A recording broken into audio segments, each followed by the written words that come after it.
now we're off to almost 5,000 years ago. Let me take you to ancient Egypt, where back in 2550 BC, guess what? The construction of the Great Pyramids of Giza started. People learned to build cathedrals and skyscrapers, but it wasn't until recently that these massive buildings appeared. It's still a mystery to even modern scientists how these pyramids were built 5,000 years ago. No wonder they are one of the 7 wonders of the ancient world. They're also the oldest of them and the only wonder of the ancient world that still exists in the 21st century. It must have taken a lot of cooperation to build a thing that massive, even for today's metrics. But the Giza pyramids weren't the first pyramids ever. The first one, called the Step Pyramid, was built around 80 years before the first pyramid of Giza in 2630 BC for King Djoser. It wasn't meant to be extraordinary, but ended up being quite impressive. It was a pyramid of 6 stepped layers of stone. It was 204 feet high, which is as tall as a 19-story building. And it was the tallest building that existed at that time. It wasn't just a pyramid though, it was surrounded by a whole complex of buildings, including even courtyards. In ancient Egypt, people believed in the afterlife, so everyone, especially kings, wanted to make sure they had everything they needed to get ready for it. Here's why the pyramid complex was perfectly supplied with a lot of objects people used every day. The complex included a pyramid and a kind of a palace. Those buildings had many things the king loved and might need one day, like furniture, food, and gold vessels. After Djoser, building pyramids became common practice, but many pyramids weren't finished. It would usually take about 20 years to build one, but many rulers reigned way less than that. Overall, there are more than 100 pyramids. The most famous pyramids are the Great Pyramids of Giza. The first one and the biggest one was built for Pharaoh Khufu, around 2550 BC. Initially, it was 481 feet tall, which is as tall as a 40-story building. The second pyramid was built for Khufu's son, Pharaoh Khafre, around 2520 BC. It's just a bit shorter, usually standing at 471 feet high, a 39-story building. This is the pyramid with the famous statue of the Sphinx. Sphinxes have a lion's body and a human head. They were built to guard important areas. This one has the head of Pharaoh Khafre and is guarding his pyramid, facing the sunrise. The Sphinx is most well known and is one of the world's biggest and oldest statues. Originally, it had red color and did have a nose. It's still possible to see the trace of red pigment by its ears. But no one knows exactly when the nose disappeared. For some time, the Sphinx was sort of hidden underground, being covered with sand up to its shoulders. Luckily, in the early 1800s, an adventurer with a team of 160 people dug it out. The third pyramid of Giza is the smallest one, being more than twice shorter. Originally, it was 218 feet high, about the height of a 20-story building. Built in 2490 BC, it was a pyramid for Khafre's son, Menkaure. The pyramids are designed to align with the points of the compass, and their sides symbolize the rays of the sun.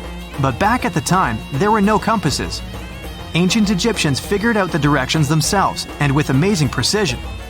To align the pyramids, they used 2 constellations. Originally, the pyramids were covered in smooth white limestone and had a gold-silver top to reflect the sun. Later, the white limestone was taken from the pyramids by other kings and used for other buildings. Scientists estimated that ancient Egyptians used about 2.3 million stone blocks to build the first pyramid. Each block weighed more than 1 ton. This is the weight of a rhino.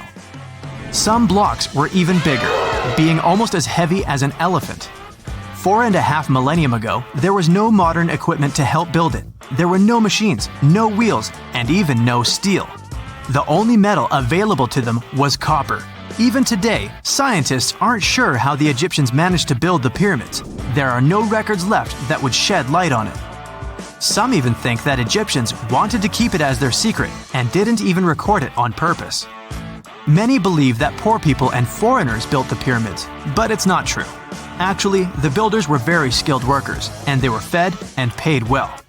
The archaeologists claim that the builders lived in a nearby temporary city and were a highly organized community with a strong leader. Scientists say that around 20,000 people worked on each pyramid complex, and it took about 20 years to build each. It probably was a national project. The construction site was large in resources, and food and essentials were likely to be contributed from all parts of Egypt.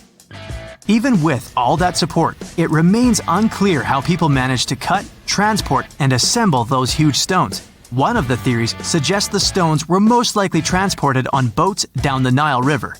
Then there was a harder part. They had to be moved to the construction site. For that, they probably used wooden sleds. It wasn't very hard to pull them because the sand mixed with the right amount of water was pretty slick. And 10 people could move a sled even with a rock weighing 1 ton pretty easily. Finally, one last problem. The stones had to be lifted and put into place. Archaeologists have discovered the remains of the ramps system that dates back to when the pyramids were built. Most likely, the Egyptians designed a unique system to move and pull huge stone blocks, but no one knows what it looked like exactly. The most common opinion is that there were several ramps around the pyramid to help move the blocks. The ramp was growing with the pyramid getting higher. They suppose people were walking up the stairs, pulling the stone on the wooden sled up in the middle on the sandy ramp. But this is just one of the options. Others say that the ramps were going around the pyramid. Some say the ramps were inside the pyramid.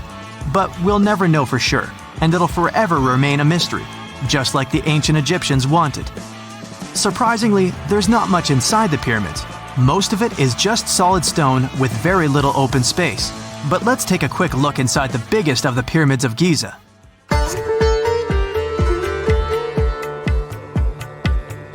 From the entrance, there are 2 stairs, one going down and the other one going up. The descending one takes you to a chamber located underground. That's where the pharaohs are, but not in this pyramid because Khufu wanted to stay higher. The underground room is partly unfinished. The room with Khufu's sarcophagus is called the King's Chamber.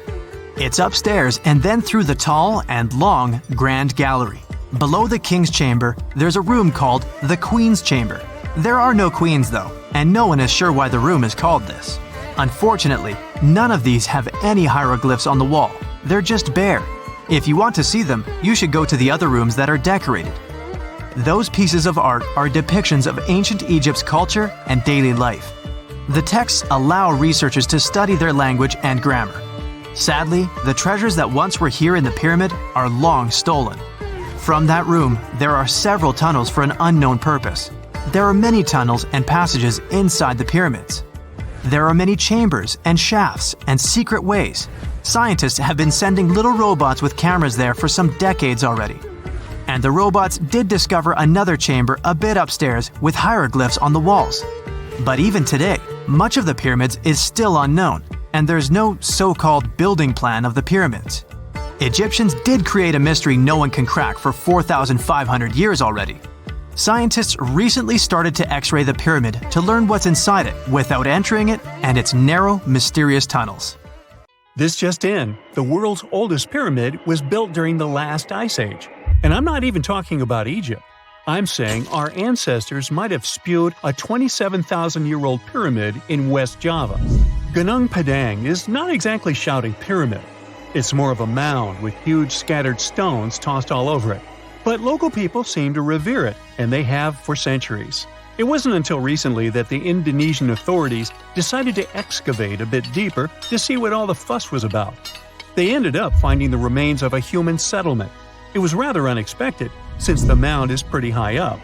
This excavation could only prove there were humans in the area as far back as 45 BCE, which sounds reasonable. It was up to an Indonesian geologist named Donnie Hillman to prove that Gunung Padang is the world's first pyramid. He used all sorts of new technology to support his claim. Our guy used carbon dating, which digs deep into the earth and takes whole chunks of soil. He found layers and layers of constructions, like he was digging up Rome and finding ancient buildings buried in the ground. His research proved that there had been caverns and even rooms down there, which could only mean one thing: humans. As for the rocks located up in the mound, they were most likely strategically placed by the people who lived there back in the day. They needed a place to meditate, so they arranged things in a harmonious way. Their smooth surfaces wouldn't be the result of years of erosion, but the works of great sculptures, the Michelangelos of their day, let's say. If this is all for real, then human civilizations began way before we think they did. Our ancestors, the Paleolithic humans, didn't have what it took to be considered a civilization, especially not the tools and knowledge to build pyramids. They needed a lot of masonry skills, which weren't all that available during the last ice age. His peers don't share this view, though. They could believe Hillman's theory if he had found evidence such as charcoal and bone fragments, but he didn't. Flint Dibble, another archaeologist, says that without concrete evidence of human activity, there's no proof of an actual pyramid. In this case, all the data proves is that the soil in the mound dates back to 27,000 years ago. He thinks the rocks on top of the mound just slipped down the hill, like rocks normally do. Only a complex society would have managed to build a stepped pyramid like they claim it was. But according to Bill Farley, an American archaeologist, there's just no reason to believe there were any settlements in Indonesia during the last ice age. Now, just so you know, the oldest known ancient society with this kind of knowledge is probably 11,000 years old and used to occupy the region of modern-day Turkey. Take a look, Turkey's Göbekli Tepe. It's also not a pyramid, but it's the oldest monolithic construction made by humans. Back in the Neolithic period, a lot of people settled there, and there are proofs for it. For example, the walls there are covered in ancient drawings of clothing and wild animals. Until recently, the title of the world's oldest pyramid went to a three-sided construction known as the Djoser Pyramid in Egypt. Djoser is located just a few miles south of the Giza complex in a town called Saqqara. It made its way to popular culture more than once. In the 18th century, it became a common feature in European paintings. Young men from the cultural elite did a grand tour around the world, and Saqqara was at the top of their list. It was also featured in the video game Assassin's Creed, with a digital representation way more accurate than many historical drawings of the thing. That was kind of a big deal in ancient Egypt, to build pyramids for kings to spend their afterlives. And if you thought the Khufu pyramid was the oldest one in the world, well, Djoser was built 70 years ahead of that time. The development of new technology has allowed archaeologists to make groundbreaking discoveries, and a new, or should I say ancient pyramid in South America might win the title in dispute. It turns out that pyramids were also pretty fashionable in the Americas in the old days. Among them are the iconic pyramids of Guatemala's Tikal Temple Complex, the same ones that appeared in Star Wars No. 4. But to find the oldest pyramid in the Americas, one would have to travel to Peru. Deep in the Peruvian desert, archaeologists stumbled upon a sprawling ancient metropolis known as Caral. At first, researchers believed that the settlement was pretty recent, since the site was way too complex for ancient technology to handle it. As we said, Caral is a desert town, like Las Vegas, but without all the hoopla. This means no easy access to water. And for cities like these to thrive, they need a considerable irrigation system, which leads us back to complex technologies. The Peruvians surprised us all with this new discovery. This site was huge, filled with an amphitheater, houses, and religious buildings. The whole thing probably sprawled through 370 acres. And when scientists went to test their initial hypothesis using radiocarbon dating, they found that the city probably sprung around 2027 BCE. On the site, archaeologists found 6 pyramids that could possibly predate the one in Saqqara. As far as they know, both civilizations coexisted in the same time period, in opposite parts of the world. But since researchers can't pinpoint the exact age of Caral's pyramids, it's pretty hard to guess which civilization completed their pyramid first. If only we had a crystal ball. Now, it just so happens that the shape of a pyramid is something that nature is able to produce all on its own, leaving us modern-day humans a bit confused. A classic example is the Japanese side of Yaonagani, which also goes by the name of Japan's Atlantis. The entire monument is about the size of 5 football fields and the height of a 5-story building. Explorers and scientists believe that Yaonagani dates back to 10,000 years ago. For Japan's top marine geologist, Professor Masaki Kimura, Yaonagani is the heritage of a lost civilization. Kimura has dived into exploring the ruins over 100 times over the past 10 years. To him, there are clear signs of human activity down there. Check out this triangular-shaped pool on the monument's surface. Kimura thinks it's actual proof of humans, because this triangle-shaped concave is a historical symbol of water fountains in the region. As it happens with a lot of these cases, not all scientists are convinced the same. For many, Yonaguni is probably the result of thousands of years of erosion, and the fact that the monument is composed of one massive rock leads them to believe it is not really human-made. Sure, these huge basalt columns may look like the ruins of a palace, but they're most likely the result of the intense volcanic activity in the region.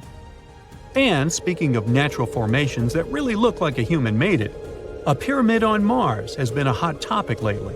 Humans have been keenly trying to prove that there is life on Mars for quite some time.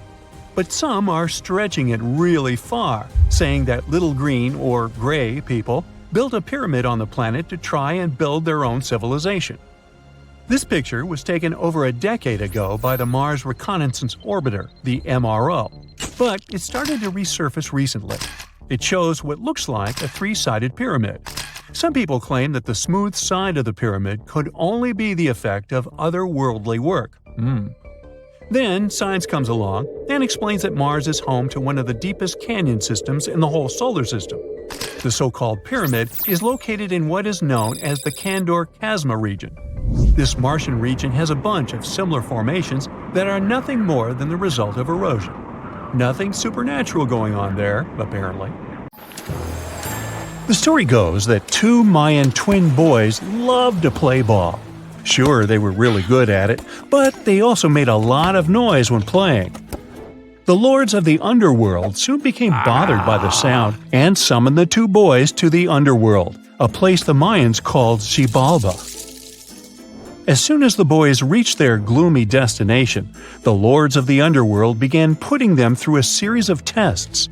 Soon enough, the inexperienced twin boys failed the tests and lost their lives. But this was not in vain. This sad event resulted in the appearance of a beautiful fruit tree. Soon enough, a young woman saw a beautiful fruit on this tree and reached up to pick it. Legend has it that soon after that, she gave birth to another set of twin boys named Hunahpu and Xibalba. Just like their ancestors, these twins were great ball players, but they were equally as loud, and the lords of the underworld became annoyed again. They decided to ask this pair of twins to come to play a game in the underworld, hoping to get rid of them too. When the twins arrived, the lord sent them through a number of frightening places. The first one was the House of Gloom, which was very dark. They then passed through the House of Knives, where they had to avoid getting injured. The twins then built a fire in the House of Cold, so that they didn't freeze, and ran through the House of Jaguars, where they tricked the animals into not eating them. Finally, they entered the House of Bats, where they seemed to have lost their luck. One of the bats managed to run off with Hunahpu's head. The lords then challenged the twins to play ball with them, but the boys were clearly at a disadvantage. Xibalba placed a turtle on Hunahpu's shoulders to make up for his lost head, and they began playing. As the lords became distracted by an animal near the court, Xibalba stole his brother's head and placed it back in its place. Much to the annoyance of the lords, the twins were now able to tie the game. Hunahpu and Xibalba continued to perform a series of tricks for the lords of the underworld. One of them involved Xibalba injuring Hunahpu and then bringing him back to life. The lords were so impressed by the twins' performance that they asked them to do the same trick on them. Of course, the twins agreed, but after performing their trick on some of the lords, they refused to revive them. Seeing what had happened, the lords of the underworld admitted defeat and begged for their lives, promising not to intervene in the lives of people ever again. Hunahpu and Xibalba were happy to have avenged their ancestors and gained the respect of the lords. Legend has it that the lords of heaven were so impressed by the twins that they took them to live in the sky by turning them into the moon and the sun. The Maya civilization was one of the most dominant indigenous societies in history, and their folklore and traditions are still discovered and studied today. They used to live in a territory called Mesoamerica. It was made up of modern-day Mexico and parts of Central America like Guatemala, Belize, Honduras, Yucatan Peninsula, and El Salvador. They lived from 1800 to 900 BCE and up to 900 to 1500 CE. Apart from their impressive legends, the Maya were very skilled inventors. They're known for their calendars, writing systems, farming methods, and sports. Their writing, for example, was found preserved on buildings and stone monuments, as well as in rare books and pottery. It's a system made out of more than 800 hieroglyphics in various combinations. Each of those signs was said to represent a syllable. Their writing system was deciphered by accident by Tatiana Proskorakov, an American woman who initially studied to be an architect. Since she didn't find a job in her field, she eventually became a Mayanist in her own right, despite not being academically trained. She was the first to notice that the Mayan upended frog glyph meant birth, and that their toothache glyph meant the date when the king ascended to the throne. It made it easier for scientists to pinpoint birthdays, as well as the names of the rulers of a specific Mayan dynasty. They also invented the concept of zero, which is seen as one of the greatest innovations in mathematics, physics, and human history altogether. Sure, even back then, people understood the idea of having nothing, but the concept of zero as a number is a relatively new invention. A fun fact about Mayans is that they really liked hats. The bigger your hat was, the more important you looked. Not only was it a sort of fashion statement, but it also made them look taller, which was a big deal for their aesthetic. The Mayans also came up with one of the most intricate and complex calendars in human history. It was the first to use zero as a placeholder. Their calendar ended on December 21st, 2012, which led some people to believe that it translated to the end of the world. Obviously, that was not the case. It just so happened that the date coincided with the end of a Mayan cycle of years. But as advanced in science and astronomy as they were, they did make some mistakes. One of them was their belief that the world was flat. Their theory was that the four corners of the world were watched by the brother lords, who kept the sky from falling over their lands. Hats off for their menus, though, as they were well-known chocolate eaters.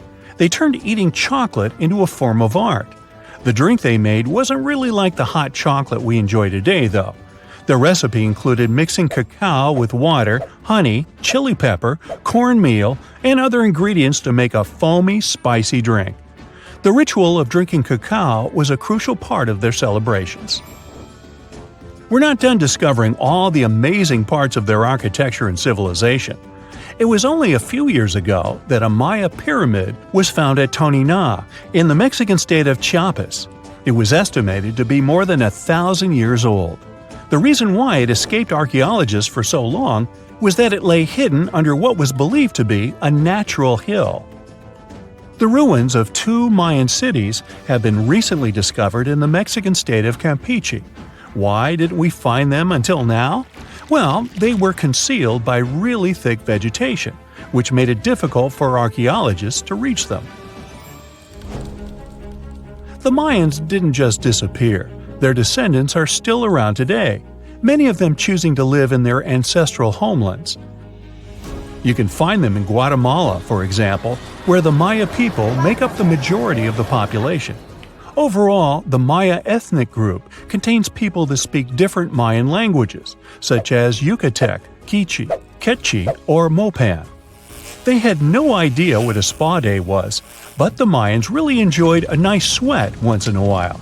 Sweat lodges were discovered around ancient Mayan sites. They were built out of stone or adobe. These rooms were an essential part of their cleansing and healthcare rituals. One of the earliest sweat lodges was found in Quello in northern Belize and appeared to date back 3,000 years. One of the most important parts of the Mayan culture was a ball game which they named Pips. It had both political and spiritual significance. We can see ball courts at important parts of Mayan archaeological sites. The main goal of the game was to pass a rubber ball through a very high stone hoop without using your hands. Basically, it was a combination of soccer and basketball. However, it could have serious consequences. The loser could, at times, even lose his own life. Ooh, high stakes indeed. Because of this game and the need for bouncy balls, the Mayan people were some of the first cultures to use rubber. They made it using natural latex. There were different kinds of rubber depending on what natural substances the latex was mixed with. And that, my friend, is the way the ball bounces. Sorry, but you know me, I just couldn't resist. You have heard about Nikola Tesla. You have definitely heard about the Great Pyramids in Egypt. But what if I told you that Tesla may have probably uncovered the ancient mystery surrounding the pyramids? Wait, what? Is this a crossover episode? Nope. It's highly probable that the secrets of the pyramids are hidden in plain sight. But first, let's recap what we know about the pyramids. What's so mysterious about them? I mean, they are just old quirky buildings, aren't they? One of the biggest questions is how they were built. Some people think that the pyramids were created by people using only their hands and muscles. But others think that there might have been some kind of crazy energy source that we don't know about yet. Like, what if aliens helped out or something? Just kidding. But this idea of some unknown energy source being used to build the pyramids has been around for ages. Even in old texts, like the pyramid texts, it talks about how the gods gave us something to build a great power. So maybe there was something really powerful and mysterious going on back then? Who knows? Back in the early 1900s, he got obsessed with the Great Pyramids of Egypt. He read numerous books about these ancient structures and was blown away by how much energy they seemed to have. At that time, not many people knew much about electricity, and Tesla started to wonder if there was some kind of advanced tech hidden in the pyramids. He had an idea that the power of the pyramids had to do with electromagnetism, and he put a lot of time and effort into trying to figure out the mystery. Tesla had some pretty unusual theories about the Great Pyramids. He thought that they could actually store and move electricity, which could then be used to power up the areas around them. He also had this theory that the pyramids were built using some kind of crystal energy. He believed that the chambers inside the pyramids could have these super powerful crystals that could control the electromagnetic fields. But that's not all. Tesla also had this idea that the materials used to make the pyramids had properties that allowed them to trap energy from the sun and the moon. And not just a little bit of energy. He thought that the pyramid could actually create this massive energy field that could light up whole cities or even brighten up dark places. He thought that the pyramids could be used as giant power plants to generate electricity and run machines. Tesla even believed that the pyramids were somehow linked to cosmic energy, which could be used for spiritual enlightenment and healing. How very new age of him. Anyway, Tesla wasn't just pulling these ideas out of thin air. He was seriously into studying everything he could about the pyramids, from ancient artifacts and texts to hieroglyphs and drawings. And he came up with this idea that the pyramids were designed to be energy amplifiers, and some kind of unknown energy source was used during their construction. Some people thought Tesla was eccentric for coming up with these theories, but his ideas have actually had a huge impact on the way we think about the pyramids today. Researchers and scholars have been digging into his theories for years and using them to uncover some of the biggest mysteries surrounding these ancient structures. For example, recently scientists have used theoretical physics to investigate how the Great Pyramid of Egypt would react to certain radio waves. They found out that if the radio waves were a certain length, the pyramid could concentrate the energy inside its rooms and focus it under its base. The scientists did lots of calculations to figure this out. They first thought about what radio wavelengths would work best. Then they made a model of how the pyramid would react to the waves. They figured out how much of the energy from the waves would get absorbed or spread out. Lastly, they checked how the energy would move around inside the pyramid when the waves hit it. To help explain all of this, the scientists used something called multipole analysis. This is when you take a complicated object and break it down into simpler parts. Then you can see how each part interacts with the energy that's coming in. It's like taking apart a puzzle to see how each piece fits together. The researchers are interested in how all of this can be used in the future. They want to make really tiny particles that can do the same thing as the pyramid, but with light. By changing the size, shape, and the material of these particles, they can control how the light moves around them. This can be really useful for things like making tiny sensors or super efficient solar cells. The scientists had to make some guesses when they were doing their research. They assumed that there weren't any hidden spaces inside the pyramid, and that the material used to build it was all the same. But even with these guesses, they still made some pretty impressive discoveries. But the pyramid study is not the only proof that Tesla was ahead of his time. There are more Tesla's projects that seemed unrealistic at the time, but that scientists and enthusiasts reevaluate and try to implement today. Let's talk about Tesla's most ambitious project, the Warden Cliffe Transmission Tower. Back in 1900, Tesla was already a big shot when it came to electrical engineering in America. People were blown away by his amazing inventions and the fact that he managed to outdo Thomas Edison in the battle of currents. However, Tesla wasn't content to rest on his laurels. He decided to embark on his most ambitious project yet, the transmission tower at Warden Cliffe. It was built between 1901 and 1905, and it was based on one of Tesla's breakthrough ideas. He had a vision to make the impossible possible by creating a global wireless communication system. It would use Earth itself as a conductor, transmitting music, news, stock market reports, secured military communications, and even facsimile images. Does it sound familiar? Right, it sounds just like the internet that we use today, only without the use of any wires. But Tesla had a much bigger dream in mind: to transmit power wirelessly. He already proved that high-frequency signals could be sent without any wires using his Tesla coil transformers, and this sparked his obsession with wireless energy transmission.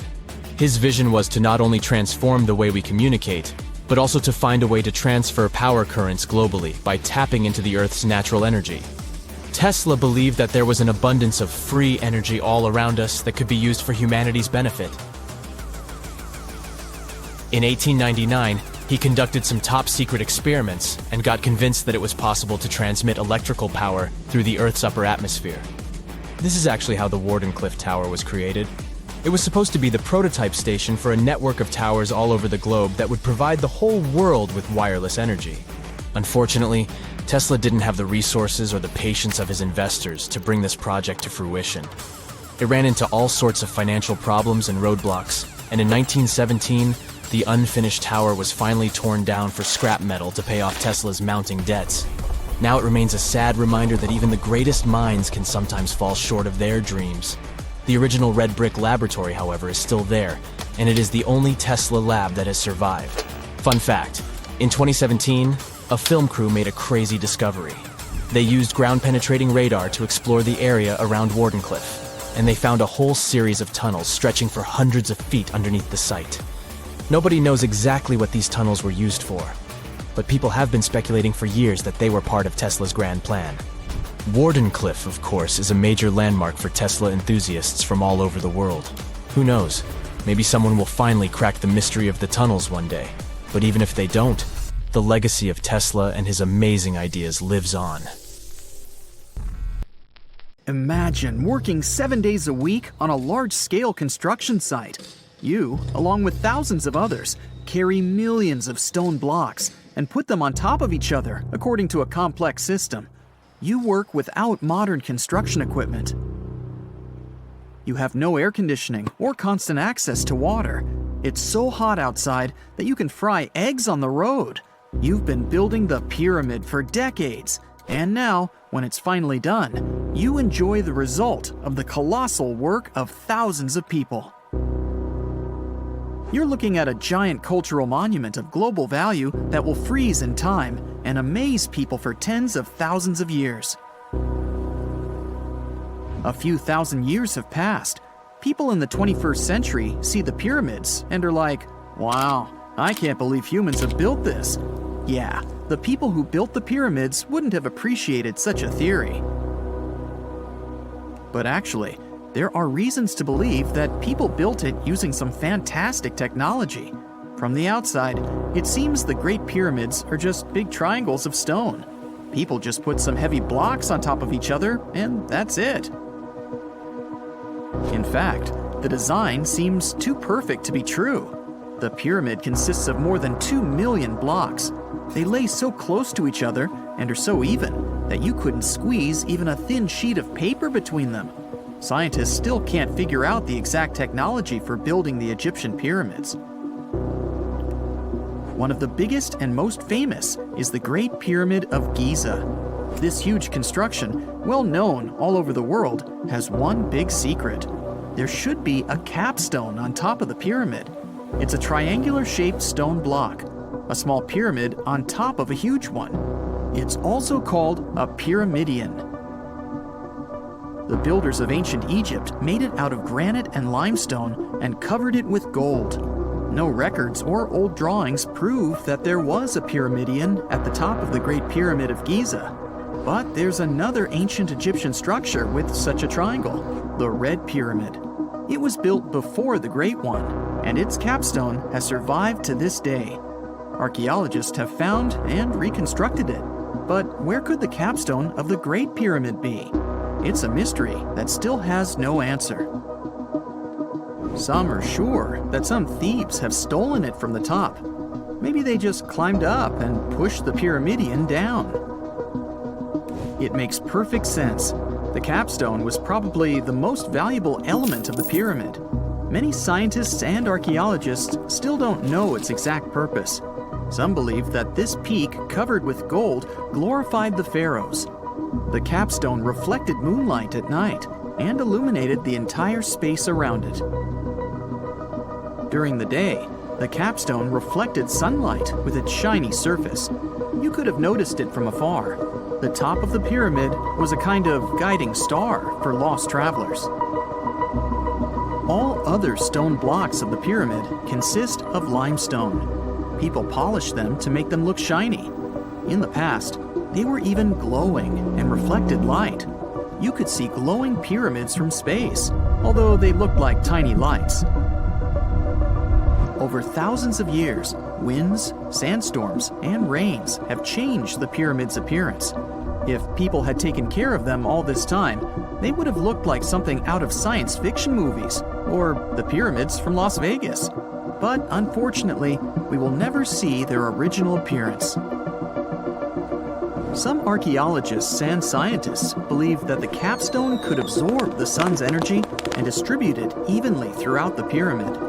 No one knows precisely why the Egyptians needed this technology. There's a theory the pyramids are ancient energy systems. The pharaohs applied this energy to use some unique technologies that were more advanced than all the achievements of the 21st century. And the triangular shape of the pyramids was ideal for boosting this electromagnetic energy.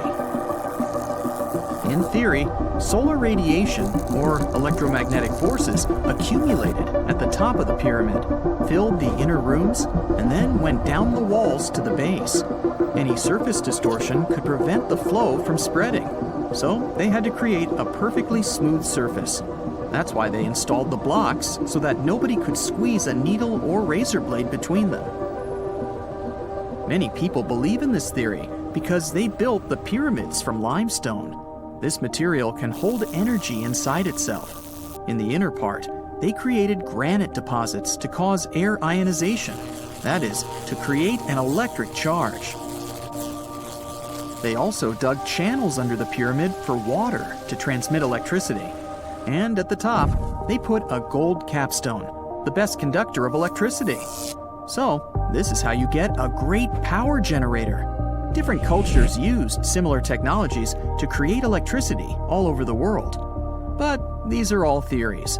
If it had been working, humanity would have used these technologies today. There are mentions of the metal industry, chemistry, engineering, physics, mathematics, and astronomy in some ancient records.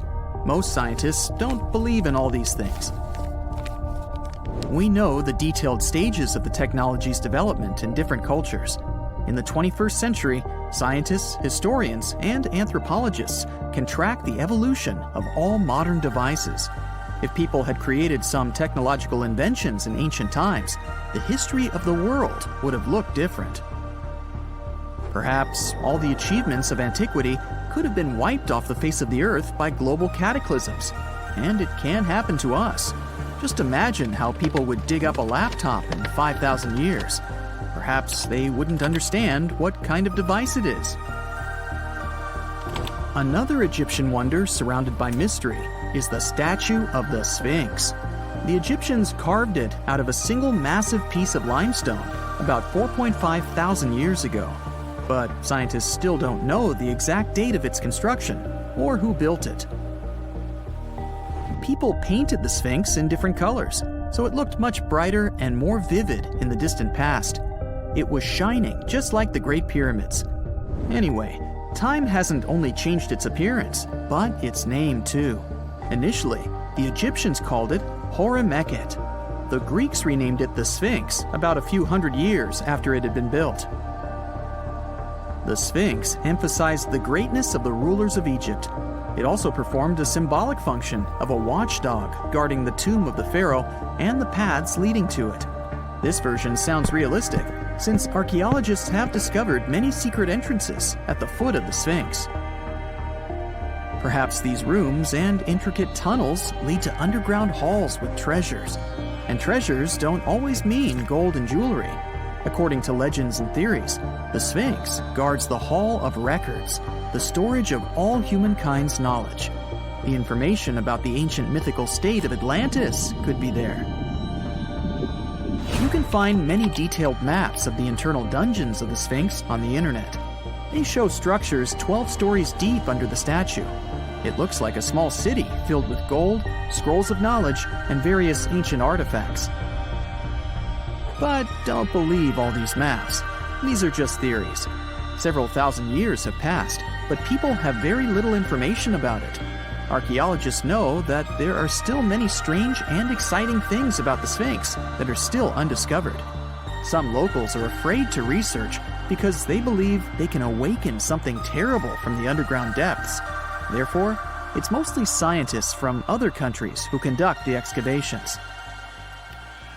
In 1998, scientists discovered strange tunnels leading to empty rooms under the Sphinx. They realized that some people tried to get there through tunnels in the past, and maybe those people took all the treasures that were there. One of the legends says that some powerful artifact lays beneath the Sphinx. Its technology can change the whole world, but the locals are hiding it because it can damage the planet. Some believe that you can find evidence of unknown technologies painted on the granite walls in the pharaoh's tombs. But most likely, these paintings and signs tell us the myths and legends of ancient Egypt. But what if Egyptian symbols and drawings are detailed instructions for using ancient technologies? What if the locals that lived at that time thought, people in the future won't be able to get energy themselves. Let's leave some detailed instructions for them. Anyway, there are many riddles and theories. In reality, the search for answers is a dangerous undertaking, since it's not easy to get into the underground halls. Excavations can ruin the structure of the entire Sphinx. Any person inside the tunnels may get lost and never be able to find their way back. Besides, it costs a lot of money. Now, what would be awesome is if people could invent some device that could scan underground areas and show their detailed models.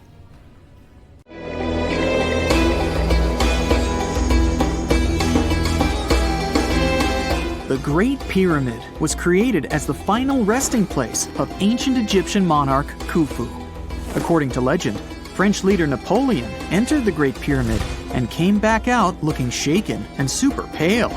He never revealed what he saw inside, but whatever it was is said to have affected him for the rest of his life. When Napoleon entered the pyramid, he would have walked through a super tight and ascending passageway. He'd then go through another passageway, known as the Great Chamber. This corridor would have been much taller than the previous one, and would have cobbles too. He'd then reach the King's Chamber, the centerpiece of the Great Pyramid, which was lined with huge blocks of granite.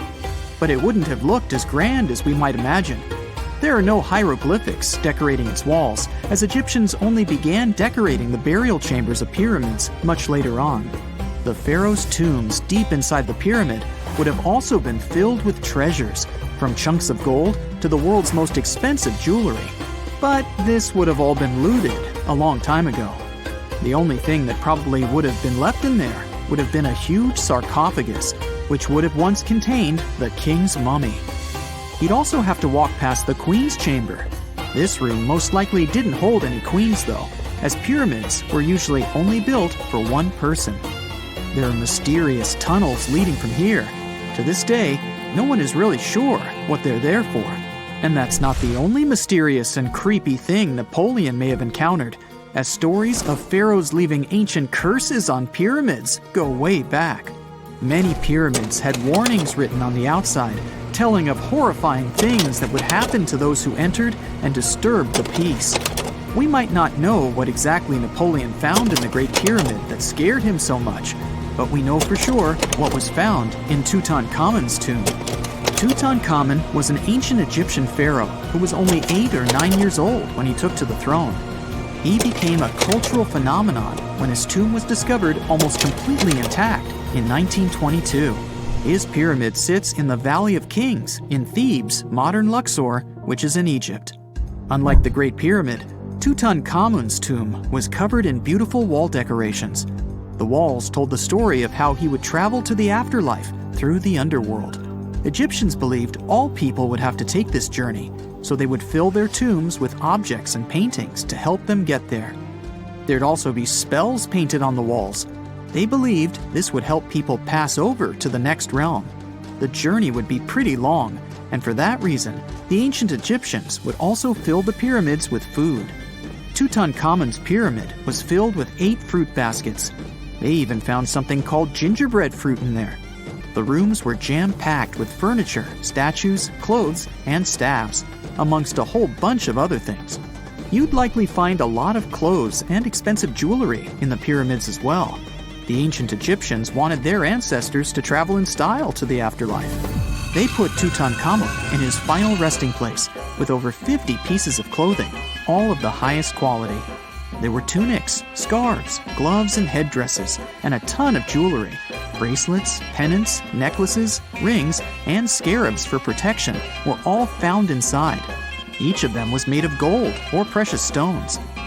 There were also fans made of ostrich feathers to keep the old pharaoh cool in the hot Egyptian sun. But the temperature inside the pyramids never actually went above 68 degrees Fahrenheit. The ancient Egyptians developed a super cool air conditioning system that we don't fully understand even today. Tutankhamun's pyramid also contained 130 walking sticks made from ebony, ivory, silver, and gold to help him on his journey. There were 3 chariots hidden away in case he got tired of all the walking. They also put 11 boat paddles inside, but there was no sign of any boat.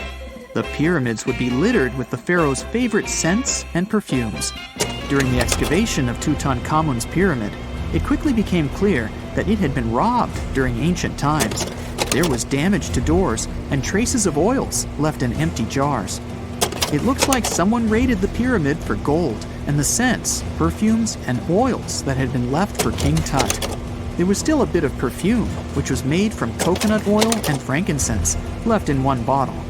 It seems like Pharaoh Tutankhamun loved board games. There was an ivory traveling set of senet in his pyramid. Although we don't know for sure exactly how to play it, we have figured out it was sort of an ancient Egyptian version of backgammon. It looks like it was a 2-player game where the goal was to knock your opponent off the board. Not really sure who Tutankhamun's mummy was supposed to play with though. The ancient Egyptians had some rituals that may seem pretty strange to us. For example, they used to shave their eyebrows off if they ever lost a cat. So it's not too surprising they put some really weird things inside pyramids. Archaeologists discovered a collection of mummified cats and scarab beetles in pyramids that date back more than 4,000 years. They were found in the pyramids of Saqqara, which is south of Cairo. They also found a bunch of makeup kits and mirrors inside. Makeup was worn proudly by both men and women in ancient Egyptian times. Eyeliner was the most popular cosmetic. The Rosetta Stone was one of the best discoveries ever made in pyramids. It was found by our man Napoleon Bonaparte and his team. It's a black granite rock that dates back to 196 BCE. It's transcribed in Greek, Demotic, and hieroglyphic. When it was translated in 1822, we got the key to understanding ancient Egyptian hieroglyphics for the very first time. The discovery of Queen Hatshepsut's mummy in 1903 changed our understanding of the Egyptians forever. After she had passed away, her successor, Thutmose III, removed most of the evidence of her reign, so we basically knew nothing about Egypt's first great female leader. She's now gone on to become one of the few and most famous female pharaohs of Egypt. Pharaoh Khufu even had a fully fledged boat in his pyramid. Archaeologists uncovered more than 1,200 pieces of a giant boat near the Great Pyramid at Giza. They reassembled the boat, and it's a whopping 144 feet long. It's most likely a solar boat, which was designed to carry the resurrected king with the deity Ra. Fun fact, the Pyramid of Giza is the last remaining of the 7 wonders of the ancient world. The other 6 are the Hanging Gardens, the Colossus, the Temple of Artemis, the Mausoleum, the Lighthouse, and the Statue of Zeus. This pyramid was also the world's tallest man-made structure for 3,800 years, and it's the biggest pyramid in Egypt. It took a staggering 2.3 million blocks of limestone, and some weighed as much as 80 tons. It took an incredible 100,000 laborers and a whopping 23 years to build. Its original height was a mega 480 feet. In 2017, archaeologists discovered something weird about Egypt's Great Pyramid. There's a hidden void that's at least 100 feet long, and no one really knows why it's there or what's actually inside it. The weird void is the first inner structure discovered within the 4,500-year-old pyramid since the 1800s. Scientists used cosmic rays to detect the massive hole, but are still no closer today to finding out what's inside. The ancient Egyptians took a lot of care building the pyramids, and everything was strategically placed and structurally sound, so it's super unlikely that this hole is due to blocks falling over time. Loads of pyramids also contain small model figurines called ushabti. These represented attendants. They believed they would come to life to serve the pharaohs in the afterlife. But it's amazing that all this stuff actually fit inside. There isn't actually a huge amount of space inside the structures. It's mostly just rock. So you're having breakfast at home and wave at the passengers of a plane passing by your house. Another one. You live on the 739th floor of Exceed 4000. It's an entire city contained in one massive skyscraper. It sounds unrealistic right now, but one day it may become a reality. So let's see what we'd need to make it happen. But first, let's browse through the list of once tallest constructions on the planet. The Great Pyramid of Giza, originally standing at 481 feet, used to be the tallest structure ever built by humans for over 3,800 years. The Lincoln Cathedral took this title away from the Great Pyramid only in 1311, winning by just 1 foot. Then, the Washington Monument became the new champion. As people were starting to use steel more and more, the Eiffel Tower became the tallest construction in the world. Then followed the Empire State Building. It didn't keep the title for long, with more and more skyscrapers built across the world. Let's fast forward from here to the current record holder, the Burj Khalifa. It has 163 floors and stands twice as tall as the Empire State Building and around 3 times taller than the Eiffel Tower. On a clear day, you can see it from a distance of 60 miles. It takes a whole 1 minute in a high-speed elevator to get from the ground floor to level 124, where one of the observation decks is located. It took 6 years to finish this beauty, which became one of the symbols of Dubai. Speaking of its location, if you've ever tried building something in the sand, you know how hard it is to make the construction stable. The engineers had to drill 192 holes under the 110,000-ton concrete foundation of this massive construction. They also brought millions of tons of sand from Australia. Yes, they brought extra sand to the desert because the local sand gets doughy, almost like snow, in endless dust storms. The Australian sand is less smooth, and has turned into a perfect base for the building. Thanks to the friction between concrete and soil, these piles don't move at all, and the foundation remains solid. Now, the same architect designed another building that is supposed to become the new record holder. The Jeddah Tower in Saudi Arabia is supposed to be almost 600 feet taller than Burj Khalifa. Once finished, the construction, made of 80,000 tons of steel, will host the world's highest observatory. Jeddah Tower will have 59 elevators, and some of them will be double-decker ones. The bottom third of the skyscraper is supposed to be office spaces. The next levels will host a luxury hotel, and the remaining 167 floors will be reserved for apartments. The narrowing silhouette of the building is supposed to help it withstand winds and gravity. The base will definitely be extra wide to make the entire construction stable. Only 1/3 of the building has been finished so far, and construction has been frozen for an unknown period of time. The reasons for this decision don't have to do with geology or climate. Humans have learned to deal with all kinds of soils and conditions. For example, if we want to build our future skyscraper in a seismically active zone, we'd need to make it flexible. Piles can hold the weight of the building, but the concrete pad would stand on huge springs. During an earthquake, the ground will shake and move from side to side, but the springs will dampen and compensate for the movement, so the building will stay in place. The wind is another problem for skyscrapers. The taller the building, the more the wind's affected. That's why most skyscrapers are built to be able to sway in the wind or have holes to allow the wind to pass through instead of crashing against the building surface. So, in theory, if you have the right materials and enough funding, you can go as tall as you want. All you have to do is expand the base to make your construction stable. Now, because our planet is spherical in shape, you'd have to stop at some point. But even a base of that size would be enough to hold a skyscraper higher than Mount Everest itself. Exceed 4,000 building would stop halfway in that race, at a height of 45% of the world's tallest peak. Mount Fuji became the inspiration for this design that might actually be built in the Tokyo harbor. It will be a self-contained city in one building, powered mostly by solar energy. This city can become home to up to 1 million people. And these people might not have to leave their huge home, as there will also be offices inside. Engineers will need to work out several issues to make the whole project possible. Since the building will have 800 floors, there will be a huge difference in air pressure between the top and the bottom levels. They'll need to figure out a way to level it out so residents feel comfortable and healthy. Then, just imagine the number of power cables to enable the work of all the gadgets and mechanisms. They plan to replace those with renewable energy generators. The base of the building will have to be about 4 miles in diameter to support its huge weight. It's the same size as the bottom of some mighty mountain. The opening on the top will let some air and natural light flow inside and lighten the load on the foundations. Exceed 4000 currently holds the title of the largest building that has ever been fully designed but is not on the list of buildings to be completed in the near future.